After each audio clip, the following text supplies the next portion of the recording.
Point number 1, इस बार कहानी बहुत मजेदार बन सकती थी क्योंकि 1971 जो टाइम चुना है इन लोगों ने, उस वक्त पाकिस्तान को तोड़कर बांग्लादेश ने जन्म लिया था दुनिया के नक्शे पे। लेकिन जैसा गदर में था कि फिल्म ओरिजिनल इंसिडेंट्स पे बेस्ड थी और इंडिया पाकिस्तान के पार्टीशन में से कहानी तैयार कर दी थी इन लोगों ने, गदर 2 में वैसा कुछ भी नहीं है। इस बार फिल्म पॉलिटिकल एंगल से जीरो है, सिर्फ फैमिली ड्रामा भरा पड़ा है अंदर, बाप बेटा और सपोर्टिंग एक्टर में माजी। वो पाकिस्तान इंडिया बांग्लादेश वाला ट्रायंगल जीरो इस्तेमाल किया इन लोगों ने, तो कहानी फिल्म की एकदम ठंडी है, कुछ भी नया नहीं है इसमें। नंबर 2, गदर में हम लोग सनी देओल के फैन कैसे बन गए थे बताइए? मैं बोलूं, उनके डायलॉग्स और उस डायलॉग को बोलने का तरीका, एक एक शब्द सीधा कानों से दिल दिमाग तक पहुंचता है। अब सोचो सनी देओल से उनके डायलॉग्स छीन लिए जाएं पूरी तरह, सिर्फ हर सीन में उनको जोर से चिल्लाने को बोला जाए, कोई सेंस बनेगा इस शोर शराबे का? गदर 2 की राइटिंग बहुत खराब है लिटरली, डायलॉग्स तो छोड़ो, आप नॉर्मल कन्वर्सेशन दो लोगों के बीच में एकदम बोरिंग है। पॉइंट नंबर 3, गदर 2 के साथ जिस बात का सबसे बड़ा डर था वो सच हो चुका है। कुछ लोगों ने बोला था ना कि डायरेक्टर साहब के पास वाकई कोई कहानी है बताने को या फिर सिर्फ अपने बेटे के करियर को बचाने का बहाना है ये। इससे निकलता है पॉइंट नंबर 4, एक्चुअली जो 50% फिल्म का हिस्सा दिया गया इन 2 नए कैरेक्टर्स को, वो सबसे ज्यादा वर्स्ट पार्ट है इस पूरी फिल्म का। कोशिश हुई थी पूरी तरह सकीना वाली लव स्टोरी को रिपीट करने की, लेकिन निब्बा निब्बी वाला लव एंगल ज्यादा बन गया, जिसको देखकर इश्क मोहब्बत नहीं, सिर्फ और सिर्फ नींद आएगी आपको।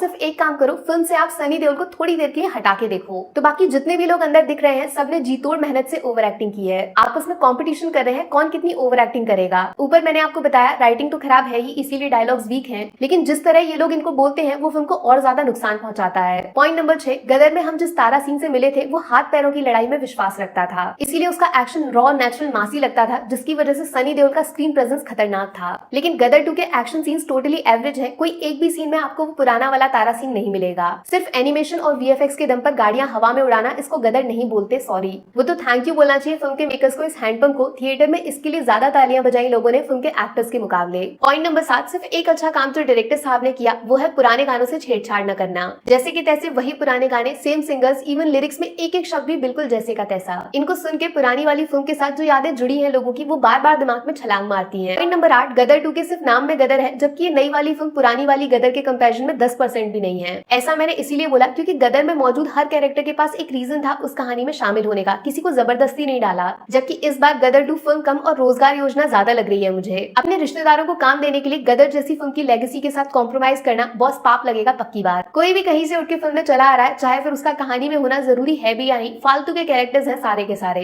और सबसे ज्यादा फालतू है पॉइंट नंबर 9, अपनी गदर 2 का विलन, भाई एकदम अनवांटेड कैरेक्टर। कहाँ आप उम्मीद लगा रहे थे कि अमरीश पुरी सर के बगल में खड़े होने वाला कोई कैरेक्टर तैयार किया जाएगा गदर 2 में? हकीकत में इस फिल्म का विलन ऐसा लगा है अपने कैरेक्टर का मजाक उड़ा रहा है, मतलब कॉमेडी ज्यादा बना दिया, एक्शन कम। जो फेस ऑफ होना चाहिए था तारा सिंह का पाकिस्तान के अंदर घुस के एक बराबरी के विलन से, वो शेर वर्सेस बकरी की लड़ाई बन के रह गई। इसीलिए जो फिल्म एंड होती है ना, तो आपको वो फीलिंग आएगी नहीं कि तारा सिंह को जरा सी भी दिक्कत हुई पाकिस्तान के अंदर। सिर्फ सिगार जलाने से कोई विलन नहीं बन जाता, ये सबसे बड़ा सबक मिलेगा बॉलीवुड के डायरेक्टर्स को। राइटिंग, एक्टिंग और कहानी जरूरी होती है। पॉइंट नंबर 10 में मैं वो बोलूंगी जो आप लोग सुनना चाहते हो गदर 2 के बारे में, अच्छी बात, पॉजिटिव्स। सनी देओल और फिल्म के लास्ट के 15 मिनट, बस यही वो चीज है जिसकी वजह से आप फिल्म के टिकट का पैसा बर्बाद नहीं समझोगे। यहाँ पे क्लासिक सनी देओल का तारा सिंह अवतार नजर आएगा, थोड़ा देर से आएंगे और कम देर के लिए आएंगे, लेकिन सामने वाले का पैंट गीला कर जाएंगे। एक अच्छा मैसेज देने की भी कोशिश की है सनी देओल ने फिल्म के क्लाइमेक्स में, जिसको सुनकर शायद कुछ लोगों को मिर्ची लग जाए, लेकिन तारा सिंह की बात सुननी पड़ेगी। पॉइंट नंबर 11, अमीषा पटेल का इस फिल्म में होना ना होना एक बराबर है, मतलब जिस सकीना की वजह से पूरी गदर की शुरुआत हुई वो गायब है इस बार। भाई जैसे गदर अधूरी है तारा सिंह के बिना, ठीक वैसे तारा सिंह भी तो अधूरे हैं अपनी सकीना के बिना। इस जोड़ी को आपने रिप्लेस कर दिया इन दोनों नए एक्टर से, जिनका प्यार एकदम बनावटी है, जीरो इमोशन, जीरो फीलिंग्स। बस यहीं से निकलता है आखिरी लेकिन सबसे इंपॉर्टेंट पॉइंट नंबर 12, गदर 2 में इमोशंस नहीं है, फीलिंग्स नहीं है यार। गदर के साथ हम कनेक्ट कर गए थे जैसे मानो रियल लाइफ पार्टीशन को आंखों से लाइव देख रहे हैं हम। एक लड़की जिसको जान पे खेलकर एक आदमी पूरी दुनिया से बचाता है। खतरनाक नरेशन था जिसमें इंडिया पाकिस्तान वाला एंगल काम कर गया।